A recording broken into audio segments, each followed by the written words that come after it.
사도행전 첫 번째 시간. 오직 성령이 임하시면. 사도행전 1장 1절에서 11절입니다.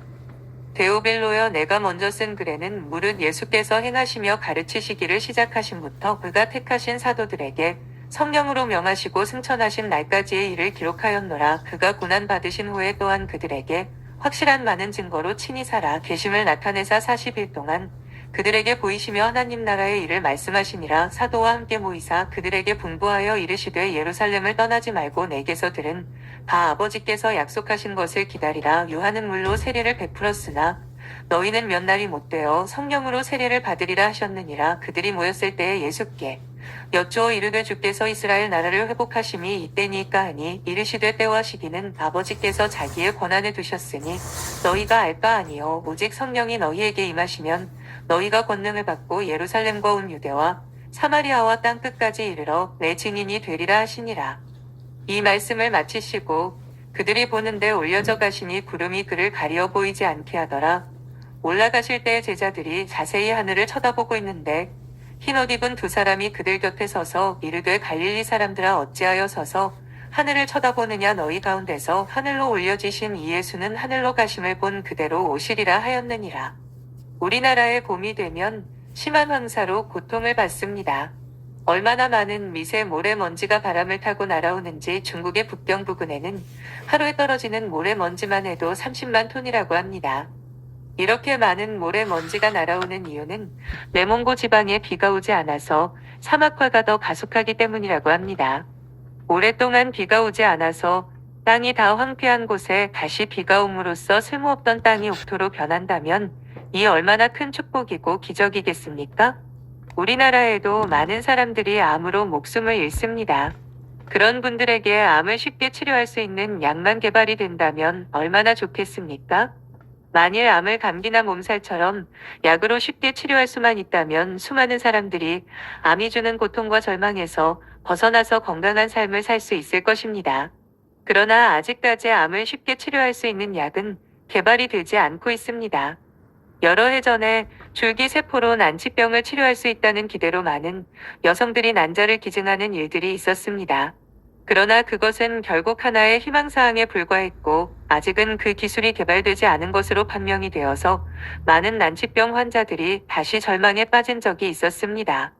그러나 마른 땅의 비 소식보다도, 암 환자에게 암을 치료할 수 있는 약이 개발된 소식보다도, 난치병에 걸린 환자에게 난치병을 치료할 수 있는 줄기세포가 개발된 것보다 더 기쁜 소식이 우리에게 있습니다.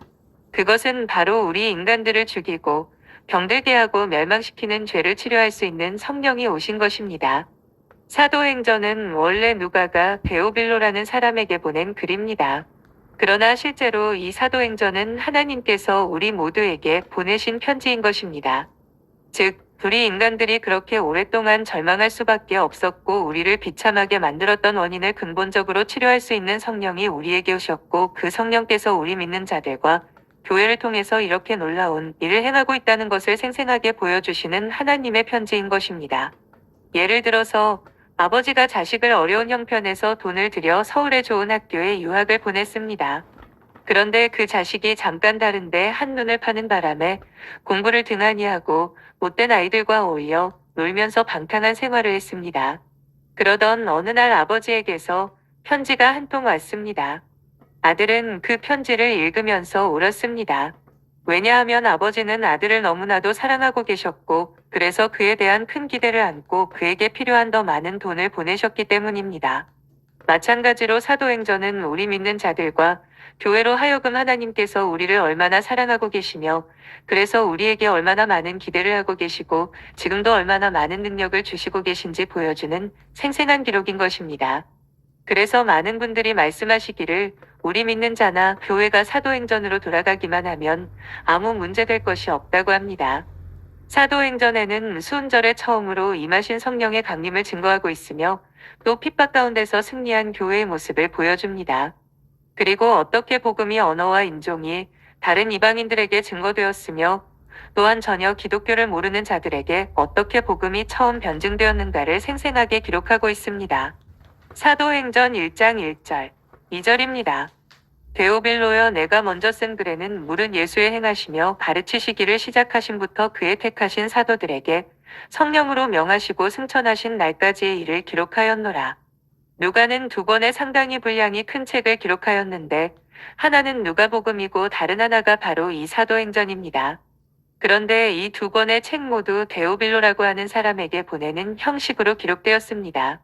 물론 누가가 데오빌로라는 한 사람만을 위하여 그 큰 두 개의 책을 저술했다고는 아무도 생각하지 않을 것입니다. 그런데 과연 데오빌로가 누구인가에 관해서는 별로 알려진 것이 없습니다. 우리는 보통 데오빌로에 대하여 세 가지 관점에서 보고 있습니다.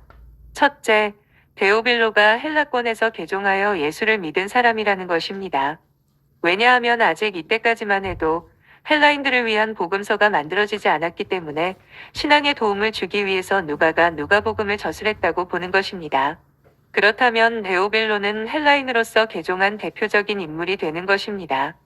둘째, 누가가 의사이면서 동시에 노예였는데 데오빌로가 누가에게 자유를 준 것에 대한 보답으로 누가복음을 저술했을 것이라는 견해입니다. 이야기는 감동적이지만 이 견해를 입증할 만한 근거는 없습니다.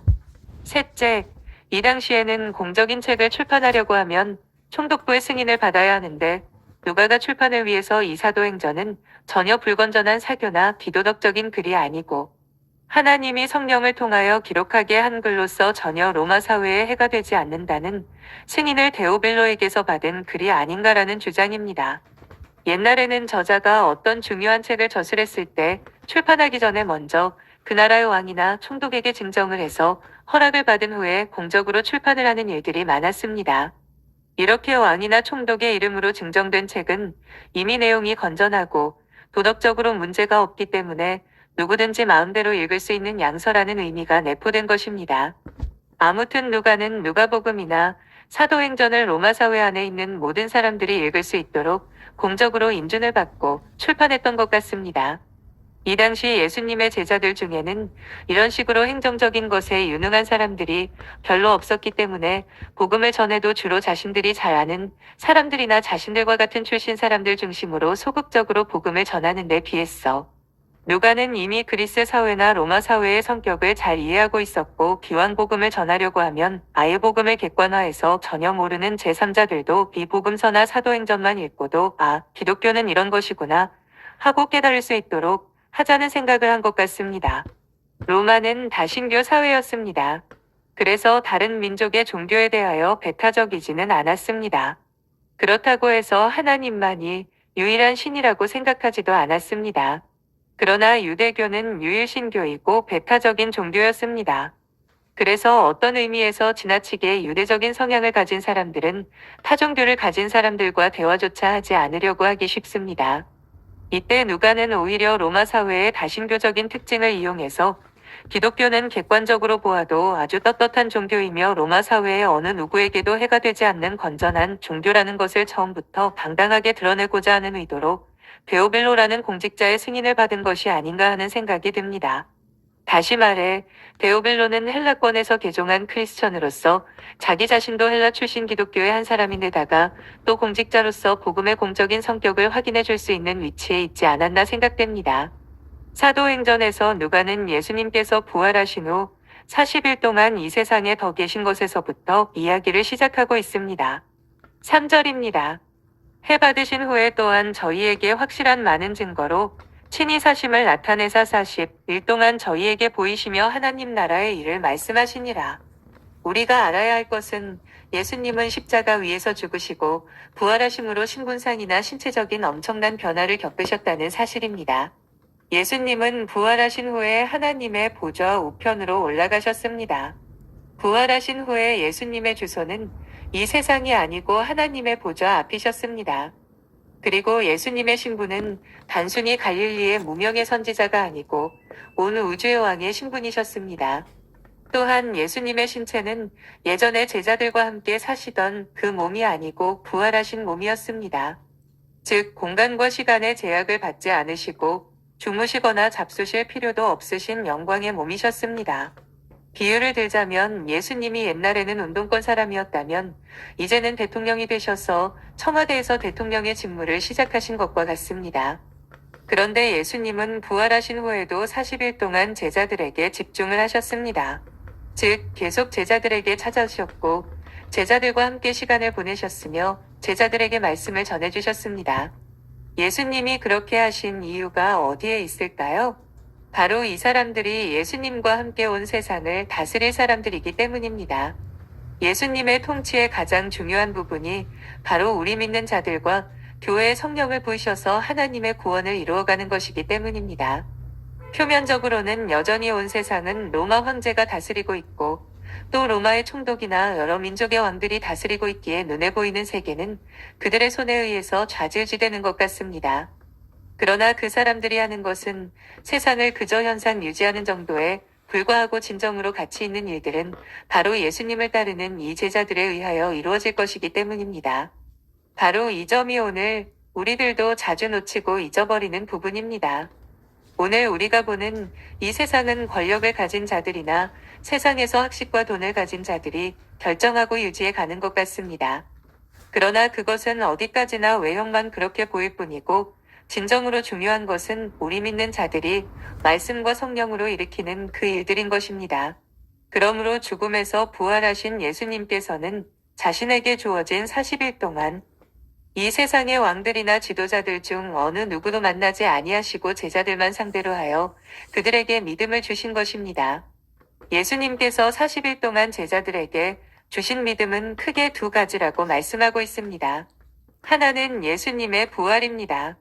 그리고 다른 하나는 하나님 나라의 일이었습니다. 제자들은 예수님이 부활하신 것을 보고 믿었지만, 그럼에도 불구하고 현실적으로 보면 그렇게 믿고 따르던 예수님은 지금 현재로서는 계시지 않고 자기들만 버려진 것 같은 상실감에 마음이 심히 침체되고 두려움과 의심에 빠지곤 했던 것 같습니다. 예컨대 예수님이 나타나셔서 너희에게 평강이 있을지어다 하시고 그들이 보는 앞에서 생선도 잡수시고 떡도 잡수시는 것을 보고는 정말 예수님이 살아나셨구나 하고 기뻐하다가도, 예수님이 눈앞에 안 보이시면 이제는 우리가 어떻게 사나, 우리끼리 남아서 도대체 이 세상에서 무엇을 할 수 있을까? 제사장들이 우리를 잡으려고 돌아다닐 텐데 붙들리면 어떻게 하나? 혹은 다른 사람들은 예수님이 부활하신 것을 아무도 믿지 않을 텐데 우리만 미친 사람 되는 것이 아닐까? 하는 불안과 두려움과 의심에 자꾸 빠져들었던 것 같습니다. 그러면 예수님이 또 찾아오시고 제자들이 의심하면 또 예수님이 찾아오셔서 옷자국도 보이시고 참 자국도 보이시고 그들을 위로하고 확신을 주시는 말씀을 하셨던 것 같습니다. 제자들이 생각하기에 가장 간단한 방법은 예수님이 떠나시지 않으시면 될 것 같은데 예수님은 그럴 수가 없으셨습니다. 왜냐하면 예수님이 가셔야만 이곳에 보혜사 성령님이 오실 수 있기 때문입니다. 아마도 여인들은 예수님이 못 가시도록 붙잡았을 것입니다. 예수님은 40일 동안 계속 제자들과 계신 것이 아니고 하나님의 보좌 우편에 가셨다가 또 제자들에게 찾아오시고 했던 것 같습니다. 그러던 중 아마 40일쯤 지나면서 제자들도 이제는 예수님의 부활에 대하여 확신을 가지게 되고 예수님이 떠나시는 것에 대해서도 어느 정도 마음의 준비가 되었을 것입니다. 그리고 예수님은 하나님 나라의 일을 말씀하셨습니다. 예수님이 하신 가장 놀라운 일이 이 세상에 하나님의 나라를 가져오신 것입니다. 그래서 누구든지 예수를 믿기만 하면 죄 사함을 받고 그때부터 하나님이 주시는 능력을 가지고 하나님의 말씀대로 살게 됩니다. 이것이 바로 이 세상에 하나님의 나라가 임한 것입니다. 우리는 죽어서 저 영원한 천국에 가는 것만큼이나 중요한 것이 이 세상에서 천국의 삶을 사는 것입니다. 다른 사람들은 이 세상에서 눈에 보이는 것을 위해서 살지만 우리는 하나님의 능력을 가지고 하나님을 믿는 믿음으로 살기 때문에 사람들은 생각하지도 못하는 놀라운 삶을 사는 것이 천국의 삶입니다. 제자들은 이 부분을 약간 오해하고 있었습니다. 그래서 예수님께 질문하기를 6절에 주께서 이스라엘 나라를 회복하심이 이때니이까? 라고 물었습니다. 제자들은 이때까지만 해도 하나님 나라를 구약 이스라엘이 회복되는 것으로 생각을 했습니다. 이때 예수님께서는 대답하시기를 때와 기한은 아버지께서 자기의 권한에 두셨으니 너희의 알바하니요 라고 말씀하셨습니다. 예수님은 이스라엘이 회복되지 않는다고 말씀하시지는 않으셨습니다. 그러나 적어도 이스라엘이 회복된다는 것은 눈에 보이는 그런 정치적인 나라는 아닌 것입니다. 더불어 그 이스라엘이 회복될 때에는 이 세상의 모든 역사가 끝날 때입니다. 그것은 오직 성부 하나님께서 결정하실 것입니다. 제자들이 할 일은 그때가 언제인가라는 물음에 몰두할 것이 아니라 주어진 기간 동안에 열심히 하나님의 나라를 위하여 수고하는 것입니다. 예수님은 눈에 보이는 그런 나라가 아니고 눈에 보이지 않는 영의 나라라고 말씀을 하셨습니다. 결국 이 세상에는 두 개의 나라가 존재합니다. 하나는 눈에 보이는 세상 나라이고 다른 하나는 눈에 보이지 않는 하나님의 나라입니다. 우리는 이 세상에 살고 있지만 또 다른 나라에 속해 있습니다. 물론 우리는 이 세상의 물건도 사용하고 이 세상의 언어도 사용합니다. 그러나 우리는 하나님께 속한 사람들입니다. 우리의 정신은 하나님의 생각으로 무장해야 합니다. 우리의 능력은 하나님에게서 나옵니다. 그리고 우리의 칭찬도 하나님에게서 온다고 분명히 성경에 기록되어 있습니다. 우리에게 가장 중요한 것은 이 세상에서 하나님의 뜻을 이루어드리는 것입니다. 다시 말해, 이 땅에 살면서 가장 의미 있고 가치 있게 살려고 한다면 세상에서 성공하는 것보다는 하나님의 뜻을 찾아 하나님의 뜻을 이루어드리는 삶을 살아야 합니다. 예수님께서는 제자들에게 아주 중요한 것을 약속하셨습니다. 4절, 5절입니다. 사도와 같이 모이사 저희에게 분부하여 가라사대 예루살렘을 떠나지 말고 내게 들은 바 아버지의 약속하신 것을 기다리라. 요한은 물로 세례를 베풀었으나 너희는 몇 날이 못되어 성령으로 세례를 받으리라 하셨느니라. 우리를 구원하시기 위해서 성삼위 하나님께서는 참으로 놀랍게 협력하십니다. 사실 우리는 하나님 앞에서 벌레보다 못한 자들입니다. 그러나 우리의 구원을 위해서 성삼위 하나님께서 모든 것을 다 하셨습니다. 성부 하나님께서는 우리의 구원을 위해서 아들을 우리를 위해서 내어주셔서 죽게 하셨습니다. 그리고 누구든지 아들을 믿는 자는 모든 죄를 다 용서하시고 자녀로 삼으시겠다고 선포하셨습니다. 아들은 아버지의 이 약속을 믿고 이 세상에 오셔서 십자가 위에서 죽으셨습니다. 예수님은 죽으시고 우리는 예수님을 믿음으로써 모든 죄를 다 용서받았습니다. 우리는 모두 아담의 원죄부터 시작해서 우리 조상들의 죄나 우리 자신이 생각이나 말이나 행동이나 속으로 지은 모든 죄에서 다 용서를 받았습니다. 어떻게 생각하면 이것으로 충분한 것입니다. 그러나 하나님은 이것으로 충분치 않다고 하십니다. 왜냐하면 우리가 이 세상에서 더 능력 있게 살기 위해서는 죄 용서 이상의 더 큰 것이 필요하기 때문입니다. 그래서 하나님께서 약속하신 것이 누구든지 예수를 믿는 자에게는 남종이나 여종이나 구별 없이 내 신을 부어주겠다고 하신 것입니다. 우리 안에 하나님의 성령이 임하시는 것은 우리 안에 하나님의 능력이 들어오시는 것입니다. 그것도 그냥 조금 들어오시는 것이 아니라 충만하게 가득 차게 임하시는 것입니다. 이스라엘 백성들이 출애굽하기 전에 모세에게 하나님의 능력이 임했습니다. 그렇게 되자 모세는 애굽의 바로 왕 앞에서 신이 되었습니다.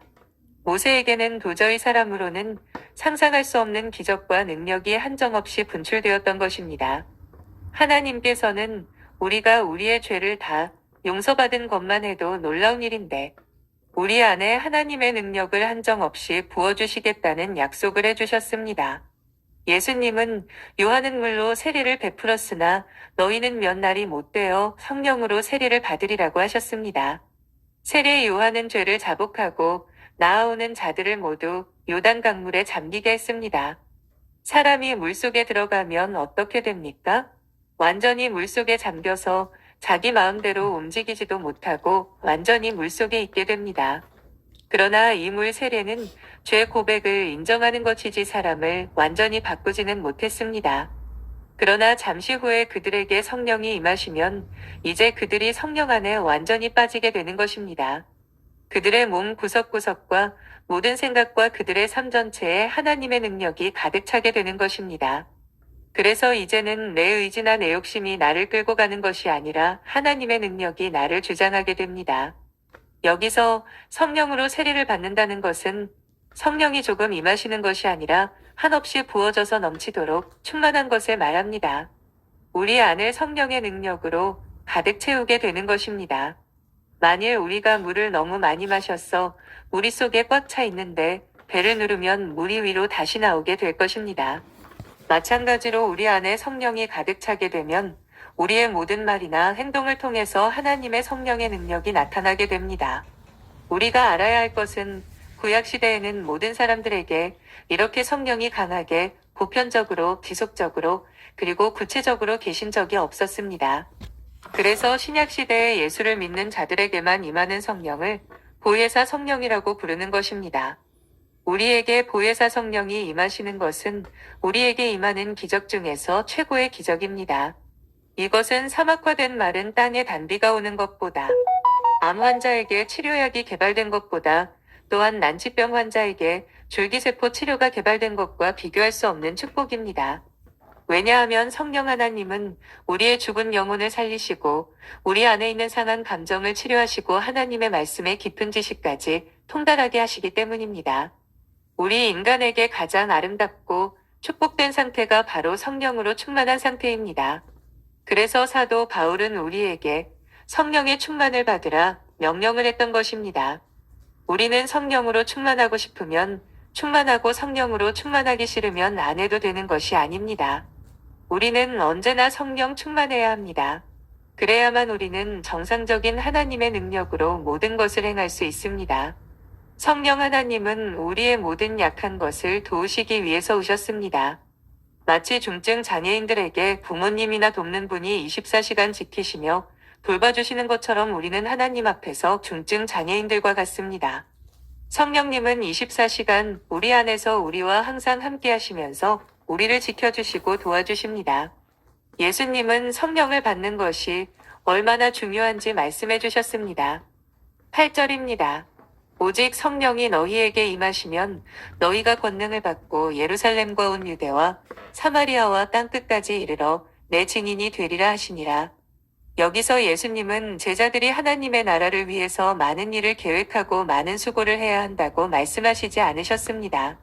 오직 중요한 것은 성령이 그들에게 임하시는 것입니다. 오직 성령이 그들에게 임하시기만 하면 그들은 변할 것이며 권능을 받고 복음을 담대히 전하는 예수의 증인이 되는 것입니다. 성령 하나님은 우리를 인간이 상상할 수 없는 수준으로 변화시켜 주십니다. 즉 우리가 이전에는 아무리 하나님의 말씀을 들어도 도무지 깨닫지 못하고 혼자 두면 늘 넘어지기만 하는 영적인 어린 아이들이었다면 이제는 스스로 일어서서 다른 박질도 하고 모든 어려움도 감당할 수 있는 장성한 분량의 믿음의 사람이 되게 하십니다. 예수님은 수은절에 성령이 임하시면 우리가 변할 것이라고 말씀하셨습니다. 그 변화는 도저히 설명할 수 없는 권능을 받는 것입니다. 인간의 머리로는 이해할 수 없는 확신과 능력을 가지고 될 것입니다. 이것은 제자들에게 그대로 나타났습니다. 제자들은 늘 의심하고 두려워만 했었는데 성령을 받은 후 두려워하지 않고 담대히 나가서 십자가에 못 박혀 죽으신 예수가 하나님의 아들이라고 증거했으며 성전문에 앉았던 안진뱅이를 일으켜 세웠습니다. 즉 제자들에게 하나님의 능력이 나타난 것입니다. 예수님은 제자들에게 많은 것을 하라고 말씀하시지 않으셨습니다. 오직 예루살렘과 온 유대와 사마리아와 땅끝까지 이르러 내 증인이 되리라고 말씀하셨습니다. 성령의 능력이 임하면 제자들은 증인된 삶을 살아갈 수 있습니다. 예수님은 우선 가까운 곳에서 전하라고 하셨습니다. 예루살렘과 유다는 제자들에게 가까운 곳이었습니다. 그리고 적대적이거나 싫어하는 사람들에게도 전하라고 하셨습니다. 사마리아는 적대적인 감정을 가진 곳이며 싫어하는 사람들이었습니다. 그러나 주님은 대상을 차별하지 말고 무차별적으로 전하라는 것입니다. 그리고 드디어 땅 끝까지 가서 이 복음을 전하라고 하셨습니다. 왜냐하면 이 세상의 어느 누구도 이 복음을 듣지 않고 자기 힘으로 구원받을 수 있는 사람은 한 사람도 없기 때문입니다. 복음을 전하는 자들이 포기해버리면 아무도 그들을 구원할 수 없습니다. 복음은 구원의 능력이 있습니다. 성경의 에스겔서는 복음의 능력을 단적으로 보여줍니다. 에스겔서 37장을 보면 골짜기에 뼈들이 가득히 있는데 에스겔이 하나님의 말씀을 대언하고 생기가 부어지니 다 살아나서 하나님의 군대가 되었다고 말씀하고 있습니다. 예수님은 이 말씀을 마치신 후에 제자들이 보는 가운데서 하늘로 올라가셨습니다. 9절입니다. 이 말씀을 마치시고 저희 보는 데서 올리어 가시니 구름이 저를 가리워 보이지 않게 하더라. 예수님께서 제자들이 보는 앞에서 하늘로 올라가신 것은 예수님은 이 지상의 사역을 완전히 끝내시고 대신에 이제는 본격적인 보혜사 성령의 시대가 도래할 것을 보여주는 것입니다.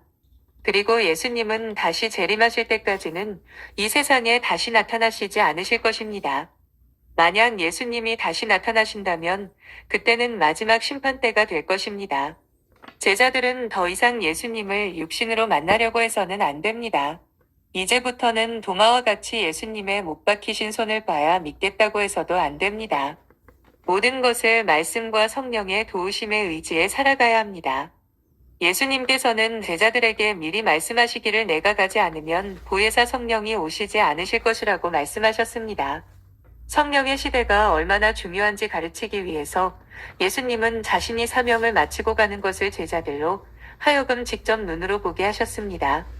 하나님이 하시는 일은 뒤섞여 있지 않습니다. 한 가지 일이 완전히 끝난 후에 새로운 일이 시작되는 것입니다. 예수님께서 그토록 원하셨던 것은 우리에게 성령이 오시는 것이었습니다.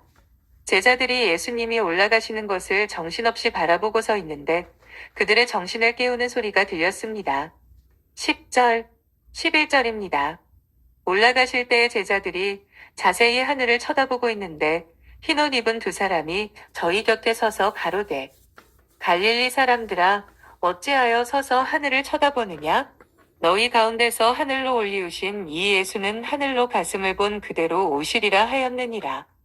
예수님 승천에 놀라운 점은 예수님이 육신을 가진 채로 하늘로 올라가셨다는 사실입니다.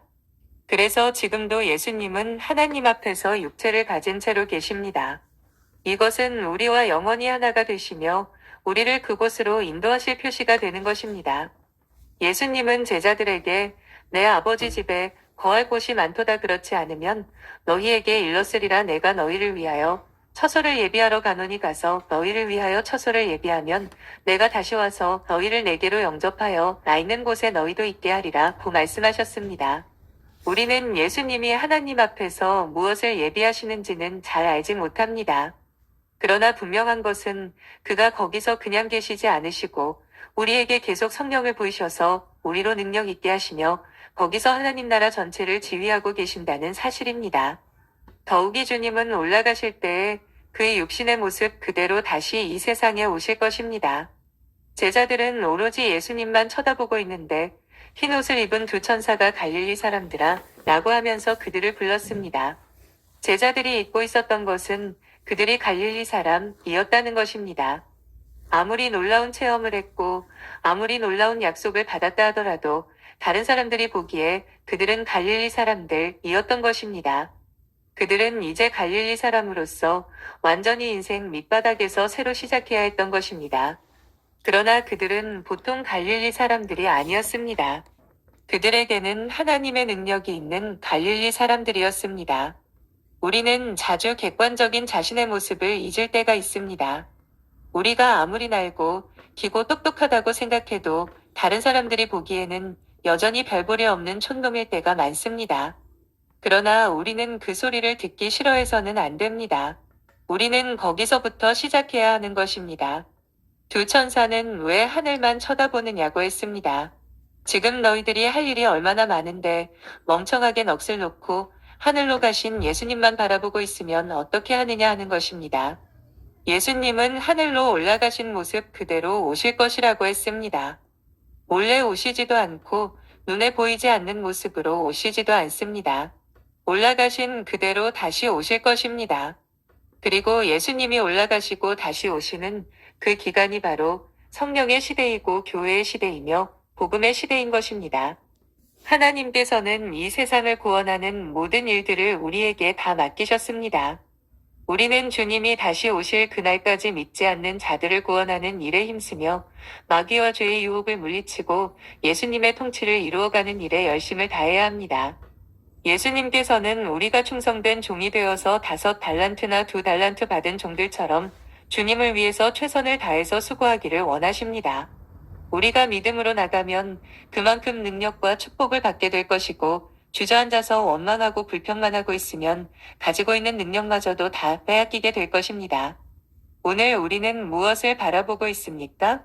오늘 우리는 무엇에 넋을 놓고 바라보고 있습니까? 혹시 예수님께서 한국 사람들아, 너희는 어찌하여 텔레비전만 바라보고 있느냐? 라고 말씀하시면 어떻게 하시겠습니까? 우리에게 중요한 것은 시간입니다. 이것은 결코 우리 혼자의 힘으로 할 수 있는 것이 아닙니다. 우리는 예수님의 제자들이 그랬듯이 한자리에 모여야 합니다. 그리고 지속적으로 기도할 때 소운절의 성령이 우리 모두에게 충만하게 임하면서 우리 각자가 해야 할 일을 밝히 보여주실 것입니다. 이미 하나님의 놀라운 구원은 이루어졌고 놀라운 보혜사 성령도 이미 임하셨습니다. 그러나 너무나도 많은 사람들이 이 사실을 모르고 있고 능력이 없다고 주저앉아 있습니다. 이때 우리가 해야 할 것은 하나님께서 약속하신 성령을 충만히 받아 우리의 모든 연약함과 죄의 본성이 성령의 능력으로 굴복당하고 성령으로 충만해져서 우리의 말과 표정과 행동으로 예수님이 살아계시며 이 세상에 성령이 계신 것을 증거하는 것입니다. 우리의 인격과 삶을 통하여 하나님께서 살아계심과 다스리심을 증거하며 그리스도의 복음의 능력을 나타내어 하나님께 영광 돌리고 하나님 나라의 사명을 감당하며 살아가는 우리 모두가 되기를 소망합니다. 아멘.